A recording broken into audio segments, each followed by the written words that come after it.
Shalom, everyone, and today we're going to study about the month of Iyar, Taurus, and we're going to try to decipher what are the messages that this month is bringing to us, especially nowadays, that no year is similar to the year before that, and the year before that, of course. Things are changing very, very intensely, very fast. And the world that we knew for the last few decades is changing so fast just in front of our eyes. So what is it that we are going through, and what does the month of Taurus have to tell us about this process that we all are going through as all of humanity? So let us start just the basics to understand the basic forces that are available in the universe during the time of the month of Taurus. So whoever knows some Kabbalah understands that there is a pattern that is connected to the tree of life. And this pattern repeats itself in many, many places, since this is basically the pattern of the DNA of the tree of life. And because the whole universe is built around and upon the tree of life, we will see the tree of life manifesting in any aspect of reality, either anatomy, chemistry, physics, and the cycle of the year, and in this case, the cycle of the year. So in the cycle of the year, we have the cycle divided into four periods that are called the four seasons. In some countries, you see the four seasons much better, some countries less. However, because the Earth orbit around the sun is elliptic, you have exactly four seasons, which means 4 quarters that are very definite and very easy to see. You have the equinox, which means the 2 days of the year that the day and night are equal, which is the beginning of the fall and the beginning of the spring. You have the day of the longest night, okay, which is the beginning of the winter, and the day of the shortest night, which is the beginning of the summer. So around these 4 points, although it's like the year is a cycle, still it is elliptic, and therefore you must have 4 very definite seasons. Now, the Hebrew calendar, which is lunisolar, the 4 dates that I just mentioned, they are the axis points over which every lunisolar calendar is structured. What does it mean? It says in the book of Exodus, when the secret of the lunisolar year, which is a kind of a mathematical equation that you have to know in order to operate a lunisolar year. What does it mean? You have 12 moons, but in a year, but the 12, and that's why the word month, even in English, is coming from the word moon. Okay, so but 12 moons, which is the easiest way to measure a month, 12 moons are only 355 days, while a solar year is 365 days. You have 10 days and few hours missing when you count the years. And therefore, you need to add 7 moons every cycle of 19 years in order to balance the lunisolar calendar, which means you need to add another moon 7 times in a cycle of 19 years. So the Hebrew biblical calendar is built like this. And also most of the calendars of the Far East, either the Indian or the Chinese, or all of them are based on the same math, which brings it that you need to have, if I just want to explain it in an easy way, when it says, when that secret is being given to Moses and he's teaching it to the Israelite nation you can find it in chapter 12 in the book of Exodus, just in the beginning.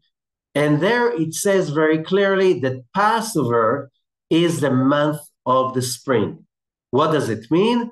That the holiday of Passover, full moon in Aries, cannot fall before March 21st, which is the equinox of the spring.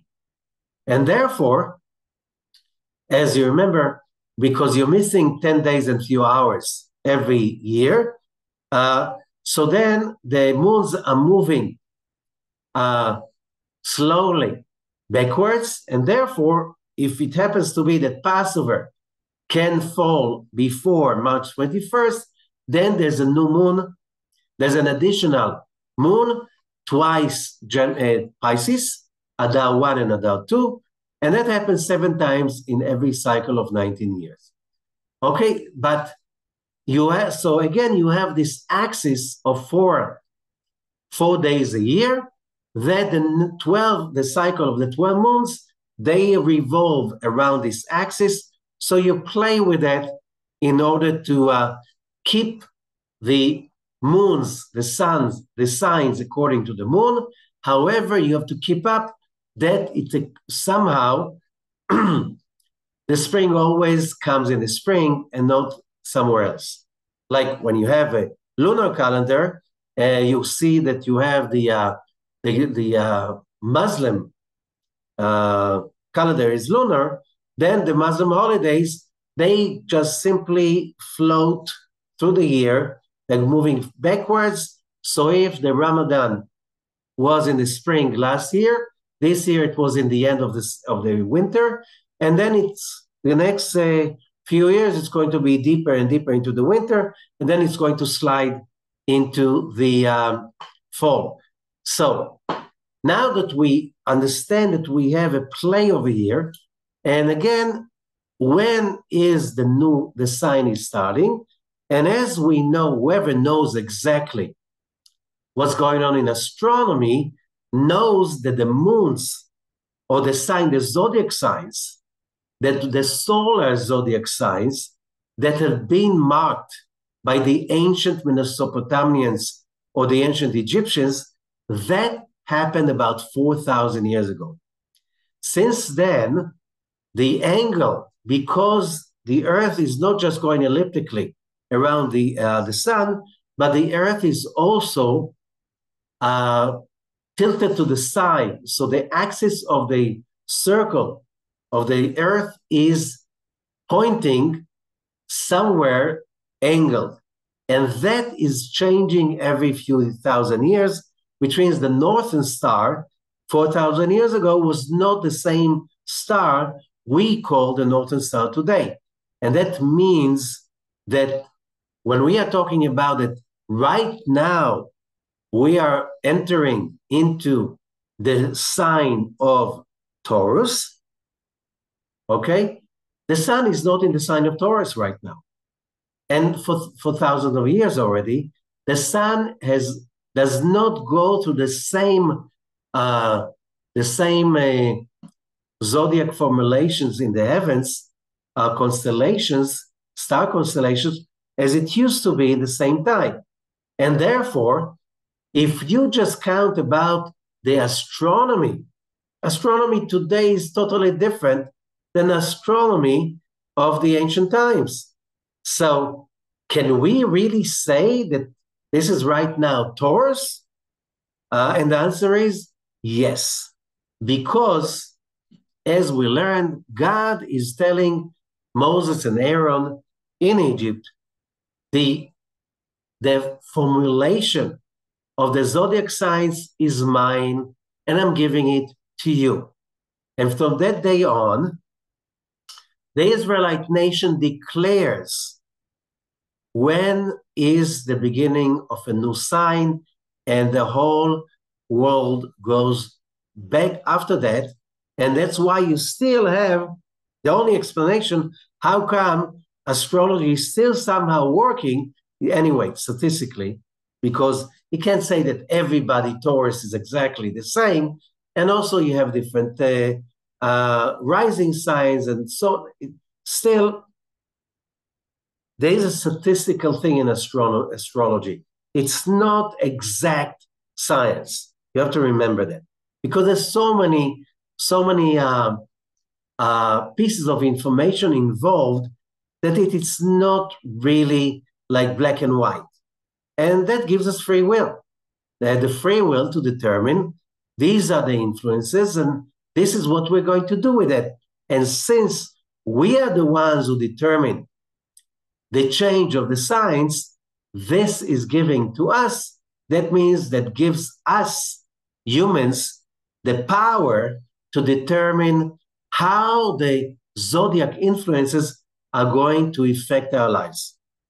The question is, so if we're talking about star constellations, far, far away from us, how do they affect our behavior and our destiny?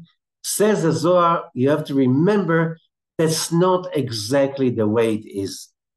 It's not that the stars far, far away from us, they send us some vibrations and that affects our lives. The Zohar explains in Parashat Yitro, speaking about face reading, that, you know, in the Hebrew language, the word for face is panim, which is the same letters of pnim, inside.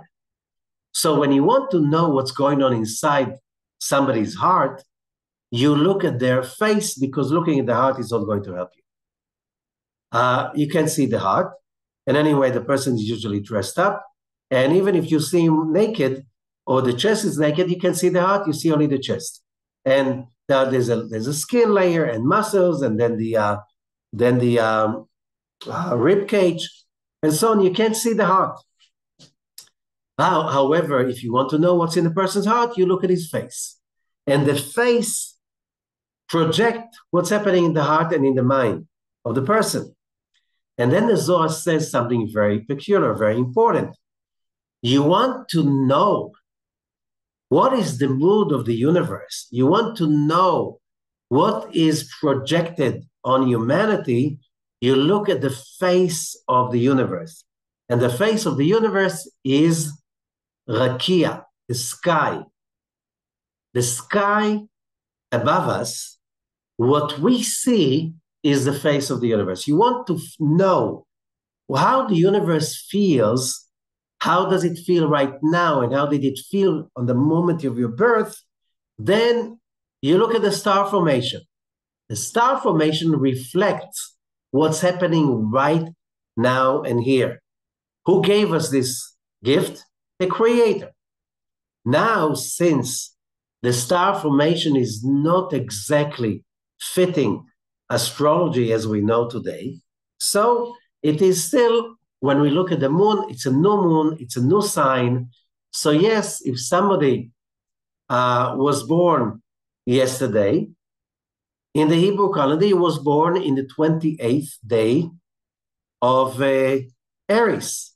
Okay. However, the solar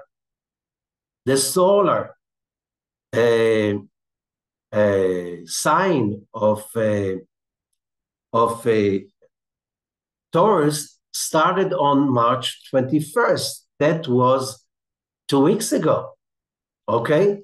So what are we talking about? So if somebody was born in the last 2 weeks, what sign is he? So yes, his sun was supposedly in Taurus, but Taurus does not exist in the sky anymore. Okay? So it means there is a Taurus effect on the person, but he was born in Aries. and his sign is Aries, because he was born in the Hebrew month of Aries. So I explained it many times, but a lot of people don't get it. I hope this time most people got it. Okay, so now we look at the chart in front of us, and we see there is a pattern. The number 4, which is the tetragrammaton, plays a very important game over here, and it's between the 4 letters of the tetragrammaton and the 4 elements, which basically are shadows of the same thing. And it's like a big kaleidoscope. We have a formation of few forces that they change, and they change every month. So if you want to analyze Taurus, we go to the spring, and we see that all 3 months of the spring, in the core basic level, the spring is Sfirat Chokhmah, the letter Yud of the tetragrammaton, Sfirat Chokhmah, and that means fire. What does it mean, Chokhmah? Chokhmah means pure, raw energy. Okay? Or, if we bring it down, the element of fire. According to the Kabbalists, fire, the element of fire and also Chokhmah, it's about raw energy and ongoing creativity. So, in the core, Aries, Taurus, and Gemini, all 3 of them are fire because they belong to the spring. That's in the Kabbalistic astrology. All of them are supercharged with energy. All of them are very motivated. All of them are very creative. All of them, all 3 of them, are very hard to harness and to control because the energy of Chokhmah is very strong, pushing them forward, and that's why many times they're very unpredicted.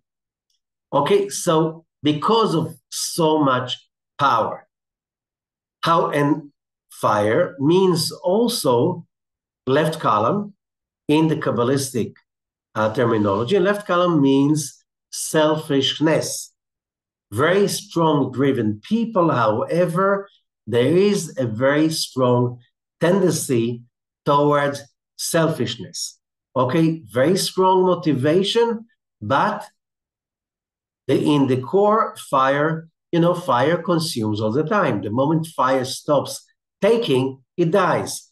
Therefore, all 3, Aries, Taurus, and Gemini, if they are not really being raised, trained, exercised to be spiritual, they could be troublesome by being very selfish, very self-contained, and very non-productive to the environment because of that very strong selfishness. Now, if now we take all 3, now we want to focus on Taurus. So if you look at the 3 signs, what makes them different if all of them are fire? You have in every triplet of every season 3 signs, and 3 signs are in the order of right, left, and center. Right column is always chesed, loving kindness, and giving. Left column is judgment and receiving. Central column is the balance. So, if we are looking at Taurus, we see that Taurus is the left column of the spring, which means basically this is double fire. So if you're talking about selfishness and creativity and energy, this is square. It's like fire by square. So everything is more intense. Selfishness is more intense. Creativity is very much intense. And it's all around the self. When the person is not really spiritually raised or committed. Now we have also the what people know from regular astrology, Western astrology. It is an earth sign. Okay, sign, the element that every sign has in Western astrology, it has also the same pattern of of the Youdkevitch. It is, but it's hard to see that because it's different every season. Okay, why is it different? Because you see, if you look at the spring, you see the first sign of the spring is fire. Aries is a fire sign, and the spring is fire. If you go to the summer is water, and the first sign of the summer is Cancer, which is a water sign. The fall is air, and the first sign of the fall is Libra, which is an air sign. So, and the same thing with the winter, Earth, and Capricorn is an earth sign. So everything goes, and that's why it will always be in the rhythm. If you go to Aries, fire, earth, air, water. So these are the elements of Aries, Taurus, Gemini, and Cancer. Again, fire, earth, air, and water. But if we continue, after Cancer is Leo, again, the same sequence, fire, earth, air, water. We came to Scorpio. Now we start again with fire, Sagittarius, fire, earth, air, and water, which means we have that sequence repeating itself. So all of this picture is very precisely mathematically very much aligned. So what is Earth? Earth is, let's go to the winter, which is an Earth, and we look at the Hay, Malchut, the element Earth, it's desire to receive, which means, again, motivation, lack, need, desire. So if the Taurus is Earth, and it has also double fire, that is could be very dangerous, which means if Taurus people are not spiritual, that could be extremely materialistic, very energetic, very powerful, dangerous. Why? Because when all of these talents and power, and also remember, the spring is the Chokhmah. Chokhmah is the light of wisdom. This is super power energy. When this is targeted only to selfishness, that could be very not constructive. And the result, we know Kabbalistically, whenever the light of Chokhmah is available, here it is intensified, double fire, if you're not going by the rules, that can explode in your face, which means the more energy, we know that from all, everything we do in this world, when you drive a car, and the car is very powerful, and it has a very, very strong engine, and you're driving very fast on the highway, okay, and you make the slightest mistake, the consequences could be horrible, relatively to a car that has, a very not powerful engine. And so you're not driving that fast. And if you make a mistake, so the results are not that horrific. So we understand that with Taurus, we have this danger of a very much powerful, which means when Taurus focus on something and they want to do it, they have powers that most people don't have. The problem, if this is selfish, that one mistake can really create a huge explosion. Now, if you add to it Earth, which means, again, materialism, self-centeredness, egotism, me and myself, and all of that is connected to the desire to immediately achieve fulfillment with no consideration with anything, you have a problem, okay? Explosive, dangerous, could be very painful. That's why you see people from the sign of Taurus, or people have a lot of Taurus in their zodiac chart, that that are motivated, driven, pointed, which means goal-oriented. However, they can achieve almost whatever they want. However, that can, on the road or even by achieving what they want, that could be explosive, which means that when you're not really, you're playing with fire, when you're not really understanding the laws of the universe and you think that it's possible, just because you want it, you should get it. And just because you worked hard for it, you're supposed to have it. That doesn't mean that you're going to have it. And that's why you could see many times people of the sign of Taurus, on one hand, really, really driven, powerfully successful, and then boom, explosion, losing everything, and then you have to start all over again. Okay, so we have in that context, not just for Taurus people, the sign of Taurus could be kind of when you're not behaving by the rules of the universe and you're trying just to use everything you've got to focus on achieving selfish needs and desires and goals.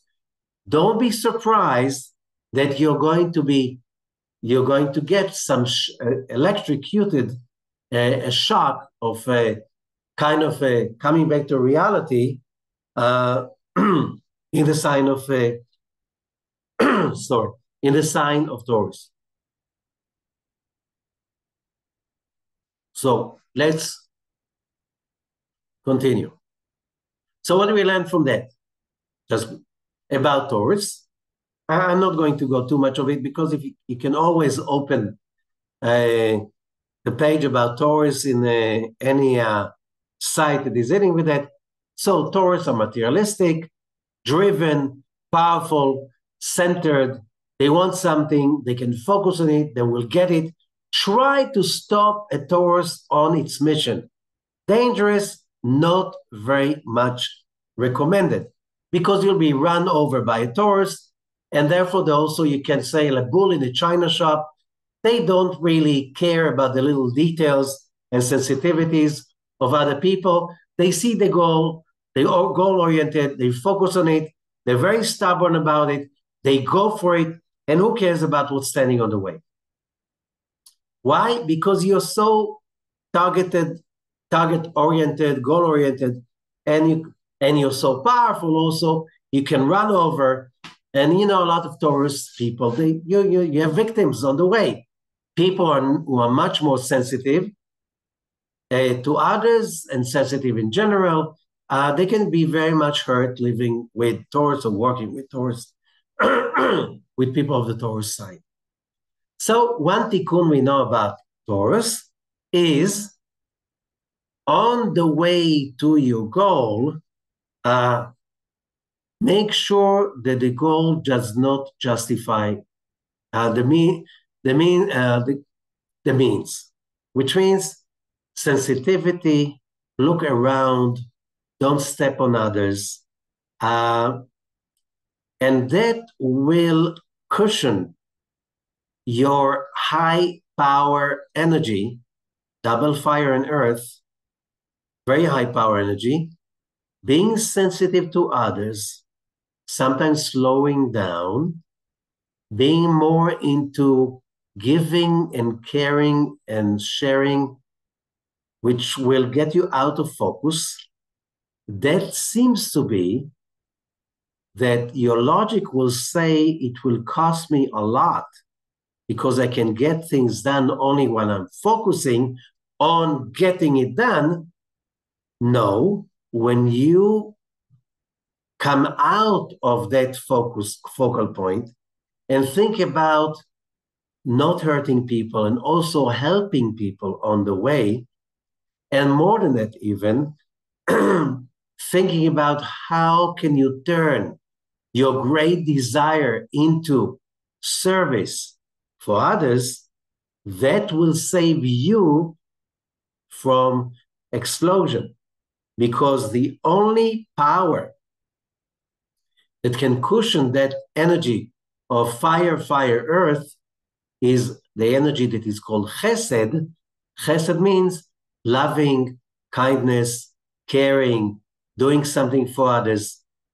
It looks like you're giving up your energy, your power, your time, your money, but you're basically creating yourself a cushioning energy, a cloud of protection that will harness that awesome energy, that instead of exploding every once in a while in your life, that energy will stay, because as it says in the Bible, in the Tanakh, charity will stand forever.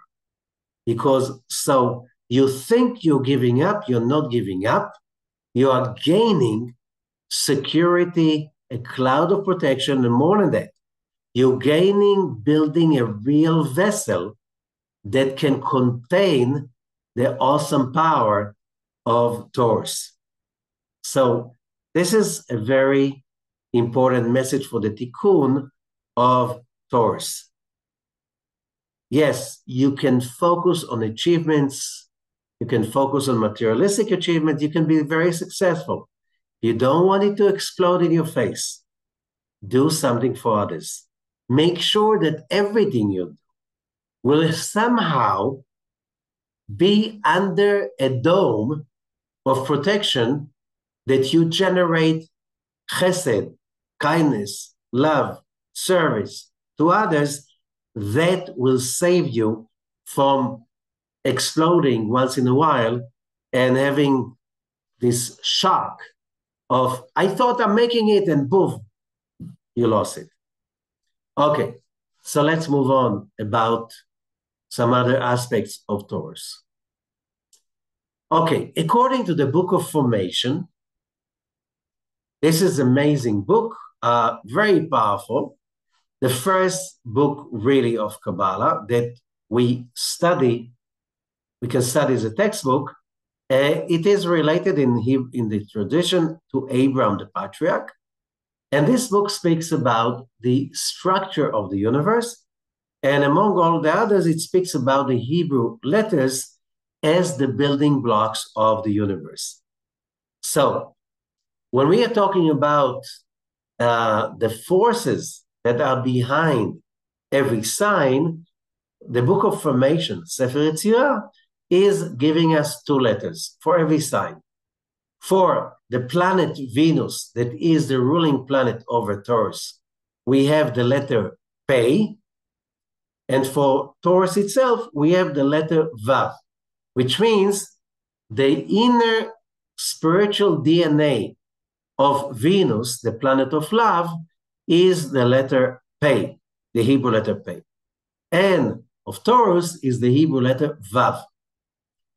These 2 letters are very, both of them, every letters are very powerful. And now let us see how does that affect our understanding of Taurus.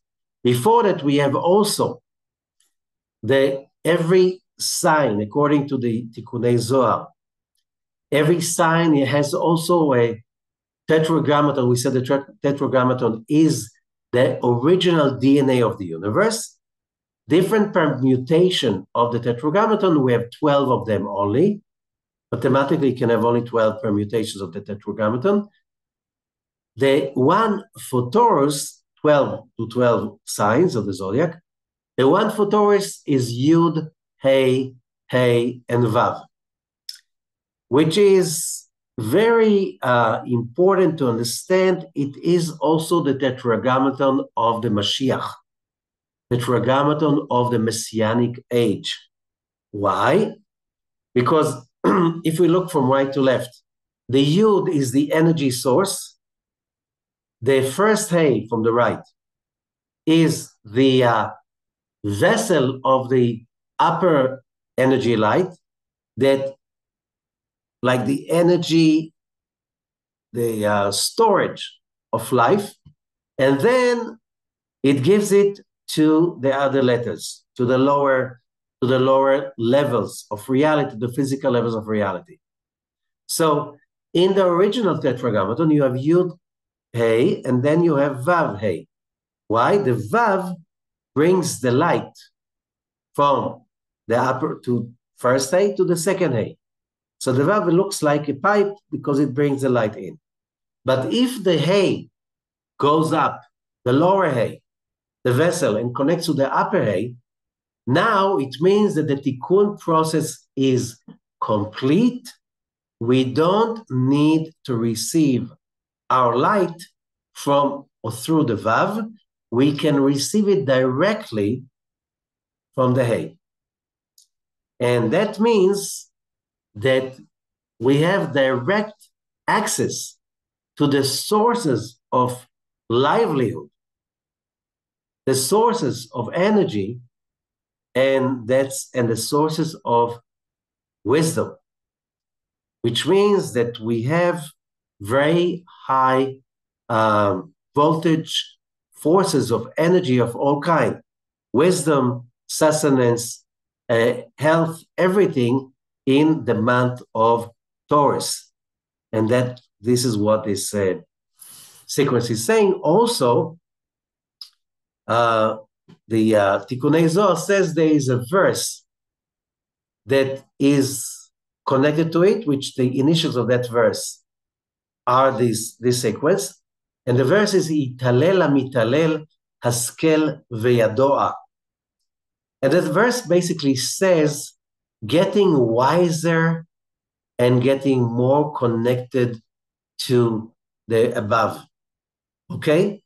So that means during the month of Taurus, we can attain, draw, not just energy of livelihood, sustenance, health, but also the energy of wisdom from above.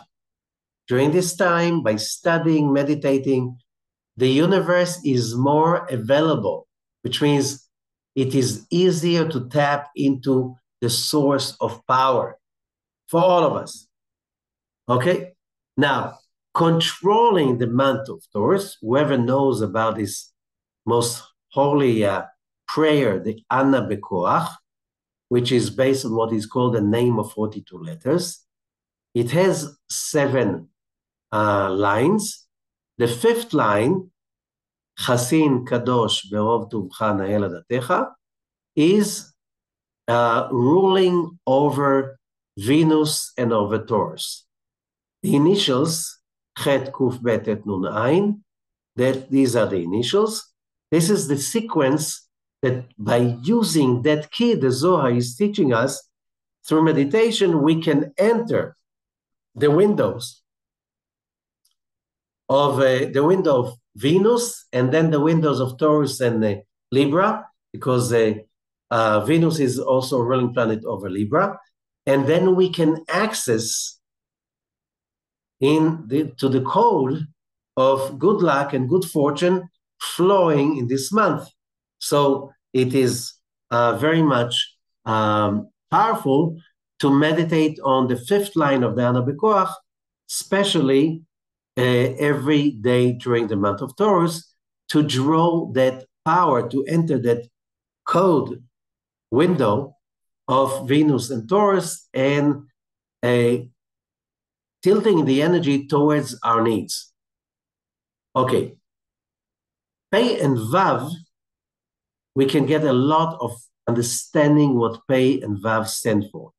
But we know that Hebrew letters are also numbers. Pei is the number 80. Vav is the number 6. 86 is a very famous, powerful number. This is the number for the name of God, Elohim, the name that represents experiencing God's light through judgment. It's also, by many Kabbalists emphasize, that it's also the number for the word kos. Kos means in Hebrew a cup, but it also means a vessel, which means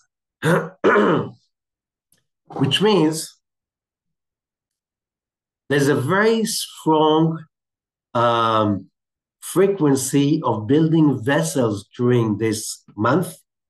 The vessel, as we said, for not just that we have a flow of so much energy, you have also the vessel to contain that flow.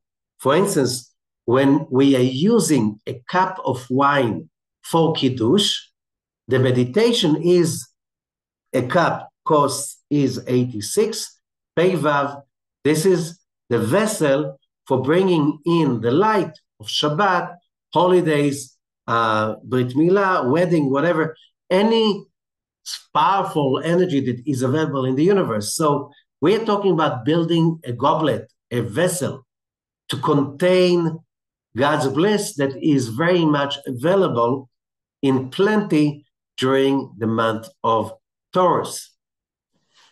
Okay. Now we have something else connected to it, because the two parashot that start the month of Taurus are usually Acharei Mot and Kedoshim. Parashat Acharei Mot, this year, 5784, was read on the Shabbat Mevarchim, Shabbat on the blessing of the new moon, the Shabbat before the new moon, okay? And what's very interesting is that in that parasha, you have 80 verses. In Parashat Kedoshim, which is the parasha of the week coming after, you have 64 verses, and it says that the code for 64 is Ve Noga. Vav Noga. Noga is Venus. Okay? So, and more, if it's not a leap year, Achrei Mot and Kedoshim are being read together, and they always come in the beginning of the month of Taurus. So you have Pei Vav encoded in the two parashot. What is the message of the two parashot for us in the month of Taurus? So Parashat Achrei Mot is dealing with two things. In the beginning, it's dealing with the death of the sons of Aaron. Why did they die? They were so high during the dedication of the tabernacle. The energy was so intense, they wanted more. And they didn't think about anything else, but they wanted more. So they took trays with incense and ran into the Holy of Holies. And the fire of God consumed them. Why? Because they did not play by the rules. They were not supposed to do that. It was not the day. It was not Yom Kippur. It was the first day of Nisan. It was not their job. It was their father's job. And many other things. Which means if you behave like the Taurus, I want it now, I want all the energy, and I don't want anybody to stand in my way. If you don't play by the rules, the fire, as we said before, will consume you. Okay, and that's what happened to them. They simply played with too much voltage, and they could not handle that. That's the beginning of Parashat Achrei Mot. After that, Parashat Achrei Mot, most of the parasha is dealing with Yom Kippur, the Day of Atonement, which means in order to achieve atonement for, and not only Taurus have this thing of addicting too high. Some people through alcohol, drugs, cigarettes, nicotine, coffee, any kinds of addictions. Money, sex, there's no end of how many addictions can have. I want to feel high right now, and I care about nothing. Okay, the Day of Atonement, Yom Kippur, is about cleansing all the scars, all the PSTD, all the post-traumatic events that we have, because not just Taurus get burned, every person who gets high without any caring for others without any control, without understanding the cosmic laws that you cannot connect to too much and without being burned. So the Day of Atonement is about raising yourself spiritually to connect, to reconnect yourself to spiritual harmony, and by that, cleansing, atoning all those explosions that and traumas you created for yourself. So that's Parashat HaChaimot. Also, Taurus is always in the time of the counting of the Omer. And the counting of the Omer is a time of cleansing, healing, steadily, slowly, step by step, cleansing and elevating towards the level of total freedom. Yom Kippur leads you into total freedom. Freedom from what? Freedom from your own bondage, fears, anxieties, post-traumatic syndromes, and stuff like this. So Parashat HaChaimot is very precise for Yom Kippur, but also for the sign of Taurus. What about Parashat Kedoshim? Parashat Kedoshim is about repetition of the what's written on the two tablets.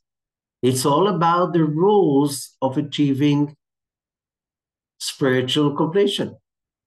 And of course, the most important of them is the verse, chapter 19, verse 18, love others as you love yourself. Okay, which means, as many sages says, this is the core verse of the whole Torah. How come? Again, as we said about Taurus, on one hand, as human beings, we are basically, how should I say, we were created as human beings to desire with fire, with passion, God's light. On the other hand, it is all conditioned, and that is the creation point of reality, of humanity, and all of reality in the whole universe is, yes, you can get with passion, with desire, all the bliss, the pleasure, the enlightenment in that the universe created just for you. However, there's a catch. If you don't build a real vessel for it, in which vessel? The vessel of loving others. If you're not committed to that, then judgment will take over your life. What does it mean, judgment? You make a mistake, poof, consequences. So you get high and by. And of course, you get very traumatic because you get hit right and left because you don't want to realize there are rules. You can't just take. You can't just be selfish. You cannot just be egocentric. You want to feel it good, very legitimate. First, you have to make others feel good. And that is the core spine of the whole biblical teaching, all the cosmic rules. It's all about it. You can't go around it. So here we come to the aspect of love. We all know that Venus is known as the planet of love, and therefore we know that also Taurus has a lot to do with love.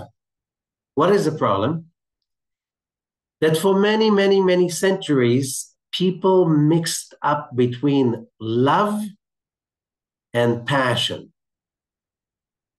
materialistic, sexual passion, or physical passion for physical joy.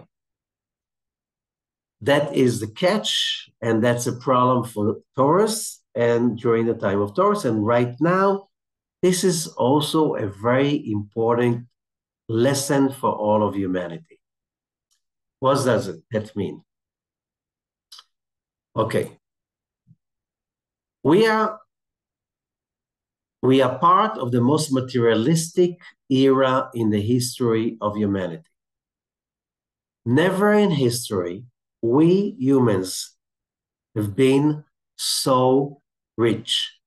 The amount of assets, property that we own, the amount of asset and property that we generate yearly is without any comparison to any era in the history of humanity. Yes, in ancient times, there were always very legendary rich people. How many? We have never had so many millionaires. Today, a lot of people own homes, property, savings, valuables that you can't even compare the average wealth that an average human being is capable of collecting, accumulating during his lifetime. Again, this has nothing to compare to anything in previous eras, in which most people were very poor, and even the rich ones could not afford what middle class or working class people today can afford. Healthcare, antibiotics, cellular phones. These kind of properties did not exist till just a few decades ago. Okay, books, access to knowledge, paying for knowledge, learning online, buying, ordering books through the internet, or just simply printed wisdom that you can use in order to learn, profession, whatever. We are in an era that the whole system of the last few centuries of accumulating knowledge in order to achieve wealth is not valid anymore. You have so many people right now they don't have any degree but they can make so much money because they learn through the social media, the internet. So, however, we said Taurus could be very materialistic. Our era is the most materialistic era ever. Why? Because first of all, we can afford it. Second, we are all exposed to the same, basically, media all around the planet. And therefore, we are all being targeted. We're all a target crowd for selling the same brands, the same products. And we are being raised since we are babies to become addicts in the consumer society, consumer civilization. If you don't consume, you die. Which means in many, many places, if you don't use the brands, the luxurious brands, you don't count to be part. Or if you're not just shopping and if you're not really part of the system that you have to work very hard in order to be able to spend all of that money. So most of us spend much more money than we need on products and services that most of them we don't really need. We can settle for much less. And we work much harder to gain that, and we still owe a lot of money. So basically, we become, I don't know if you watch the movie Matrix, each one of us is becoming a little battery engine to move the great Molech, the great super god of the growing economy of the country or humanity. More than that, by your energy that you generate, you create huge systems of bureaucracy, either of the great big international companies or the government system all over the world, either the local government or the planetary government, like the UN and all kind of international organizations. All of them, we're talking about millions and millions of people that are being fed through that network that you, as part of that civilization, have to feed all the time by working hard, paying taxes, paying interest for the loans that you took in order to continue consuming. And we are like now in the peak of this kind of materialistic civilization of creating, being basically a slave to that religion of creating fortune and spending it. Okay, what's the problem with that? You're not free. You're not free, you are enslaved. You are enslaved to so many addictions that you're not even aware of their existence. Addictions to spending, shopping, buying, trying to achieve all kinds of short-term fulfillment, materialistic fulfillment based on food that you eat, clothes that you wear, all kinds of luxuries that you buy, spend, traveling. You're being told by watching movies since you're a kid how to make your money and how to spend your money. And just by coincidence, that it's all fitting all of these companies that basically you're working to feed them and to sustain them because they get richer and richer and you become just poorer and poorer with the time. So who is the master and who is the servant?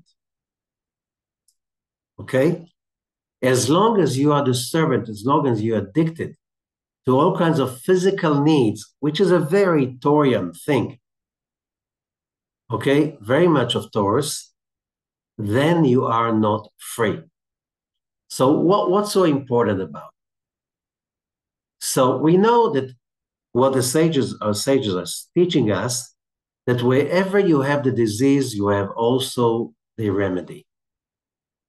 When we are talking about the month of Iyar, the month of Taurus, Taurus in Hebrew is Shaul. Okay? Shaul is also judgment. When you have the four holy beasts in Ezekiel's chart, read the book of Ezekiel, chapter 1, the chariot, Ezekiel's chariot, the Taurus is again left column, like the ox, the Taurus. Okay, judgment. However, Shin Vav Reish, an ox, is also Vav Shin Reish, one of the 72 names of God. The value of it, it's a number. We know every Hebrew letter is a number. So the value for Taurus Shaul is 506. 506 is the same numerical value of Ahavat Chinam, unconditional love. It is also the same numerical value of the first sequence of the name of 42 letters, De'ana Bekoach, Aleph Bet Gimel Yud Tav Tzadik, which is this sequence of letters that you're watching right now, Aleph Bet Gimel Yud Tav Tzadik.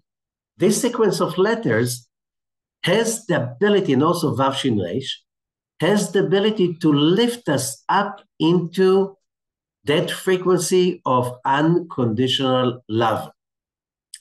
The only way to heal the judgment of the ox, of the Taurus, of the Elohim 86, of the double fire and earth, which is the makeup of Taurus, The only way, the only tikkun is unconditional love. And as we said, you find it in the parasha of Kedoshim, ve'ahavta le'racha kamocha. Love others as you love yourself. However, there's a continuation to that verse, Ani Adonai. I am God, which means when we love other people in order to get things, which means, why do I love a certain person? Because I get something from that person. I get physical love, I get attention, I get money, I get service, whatever. This is not love. This is dependency. I'm talking about unconditional love, which means God says, you want to connect to me, love people first unconditionally. When you learn how to love other people unconditionally, it's the only way you train yourself to connect to me, the source of love. So we have a very powerful tool over here. So yes, the month of Taurus is about physical, mundane, materialistic love for products, for aesthetics, for music, for pleasure of sex, pleasure of food, pleasure of beautiful places you can own or travel to and stuff like this. It's all very much towards the religion of our society, our civilization. However, the other side of the coin is unconditional spiritual love. The love for others just because this is the rule of the universe. Taurus, if we go to the name of the month, Iyar, the month of light, but also Iyar is also the same letters of Yare, awe. And when we study the parashot of Achreimot and before that awe is the first stage to reach any level of spirituality. Why awe? When you respect the laws of the universe and you are careful not to break them. When you respect the power of God and you're really careful not to abuse the power of God. This is awe. This is the wisdom we spoke about that we can draw during the month of Taurus. The wisdom that means if I really want to achieve all the great power that is available for me, I need to love others. Why? This is a universal law you cannot break. You cannot go around it. You cannot ignore it. You have to apply it. You have to embrace it. It has to be the pillar of your state of mind, which means you want life to be good. Make sure that you make other people's lives good. Why? This is how the universe works. This is called practicality. Taurus are very practical.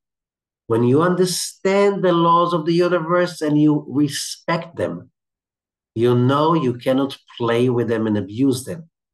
So you love other people, although you don't feel like, but you know this is a cosmic rule you cannot break, you cannot simply ignore.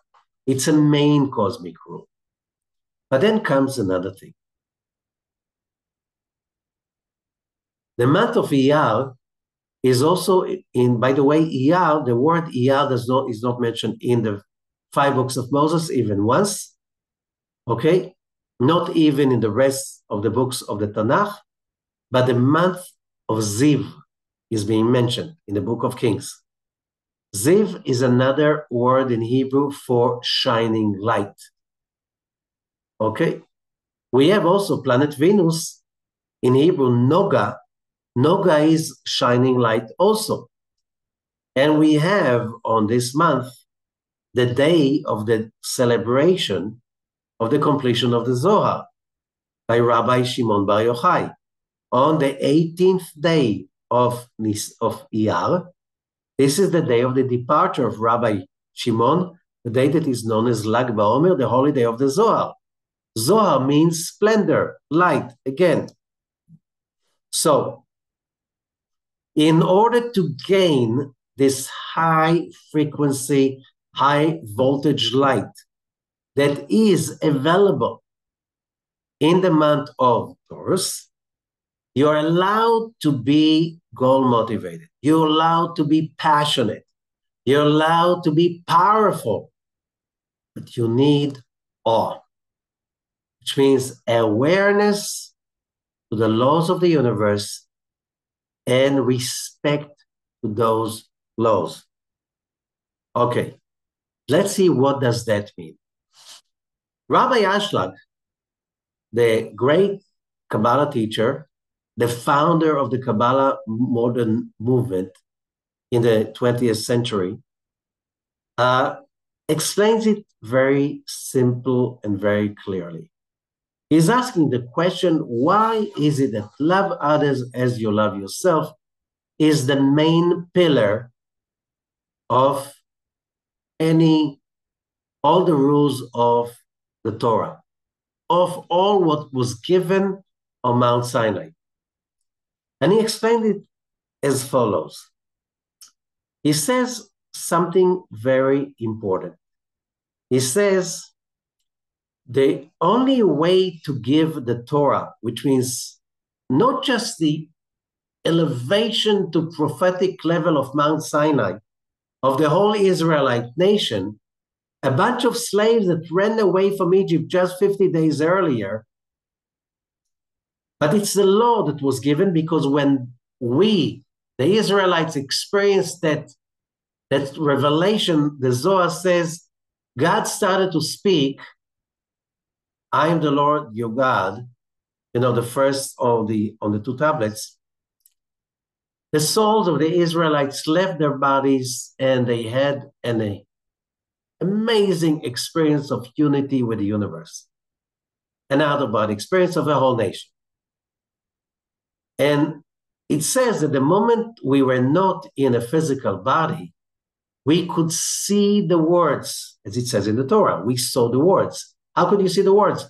When we are not confined to a physical body, then you can see how every word that came from above not just was engraved on the stone of the tablets, but what each word meant by rules of cause and effect.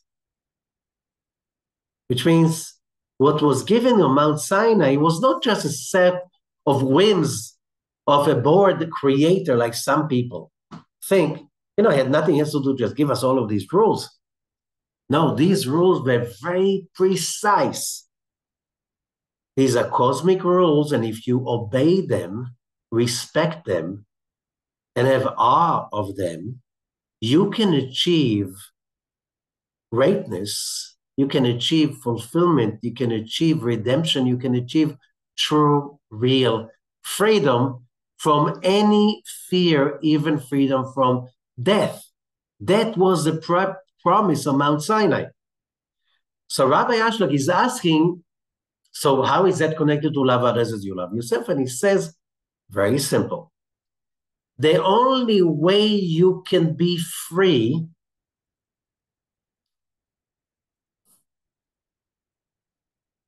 is when you live in a society that accepts the law of loving others. What does it mean? He says something very simple. When you are part of a society of 600,000 people, that all of them agree to really do whatever they can for everybody else's welfare, when you feel that everybody around you is dedicated to fulfill your needs, you feel totally free to express your creativity. You're totally independent to give the gifts you are supposed to give to all of humanity. If we go to Parashat Kedoshim, we said it's a condensed version of, but a little bit more expanded, of the 10 sayings on the 2 tablets. And it says over there, for instance, that you need to have justice in court. Lord, you have to go by justice.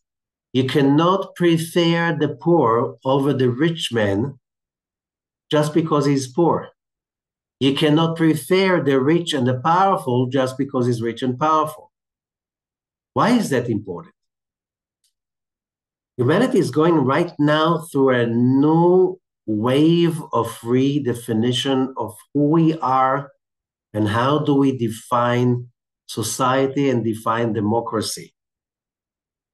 And I think a lot of people really forgot the main idea of democracy. Democracy exists in order to serve the people. In a democracy, people are willing to give away some of their freedom. For instance, the freedom to use money. You make money, you pay taxes, so there is a government that takes away some of your freedoms. However, the government gives you service in return. And what does it mean?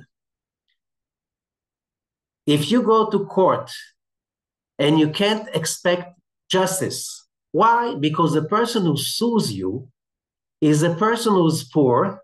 You were very successful. You honestly produced a lot of fortune. But that poor person says, and it's not right, he's lying. He says that you owe him a lot of money. And just because he's poor and you're rich, court is going to give him the money. You're not free. This is not freedom. The basic idea of freedom, when we're talking about modern constitutions that are based on Mount Sinai revelation, every human being has the right to be happy. How can you be happy if you're successful and then poor people come and say, he's successful, so he has to give us his money? No, I'm successful, this is my money.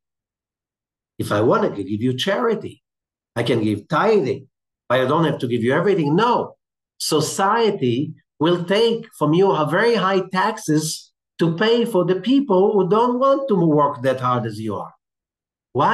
So I'm not free.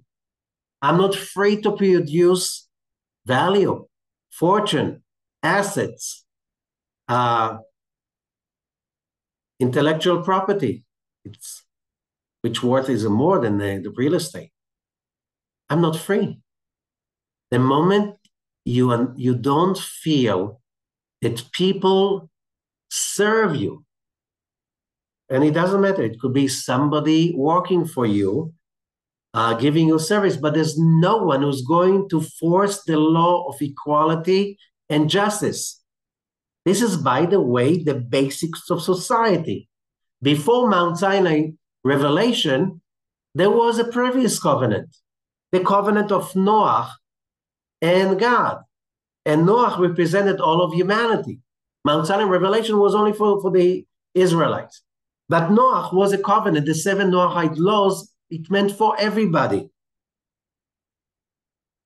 And over there, the law for justice, for judges, for policemen, which means enforcing the law. But if today the judge or the police, they're not going to enforce the law. Why? Because they just decided you don't deserve it. The moment you don't live in a society that you feel that people around you, the judge, the policeman, the person who sells you something, the person who sells you some service, the clerk, whatever you want to open a business, and then you feel that the whole government treats you like you are a thief or something. Why? They're supposed to help me and not to stop me on the way. The moment people don't feel love others as you love yourself, the structure of society is not justified anymore. And because we reached a place that we have all kinds of sick ideologies that simply go astray, which means you go to court, you have no idea what's going to be the judgment. Why? Why don't you know? Somebody stole, he has to pay. No, you don't know. Maybe the judge is going to be more like, he doesn't like you because you're rich or because you belong to a certain political group or certain race or nationality. The moment you don't have these rules of justice, love others as you love yourself. I am God. We are in an era that freedom of the individual is essential, and all the planets and all the forces around are forcing, especially the coming few decades, forcing humanity through revolution after revolution after revolution.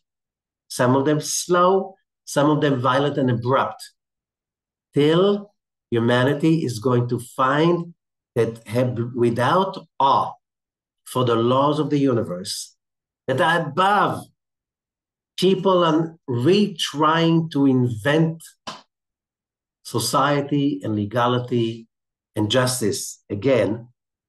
It's a tremendous power of light.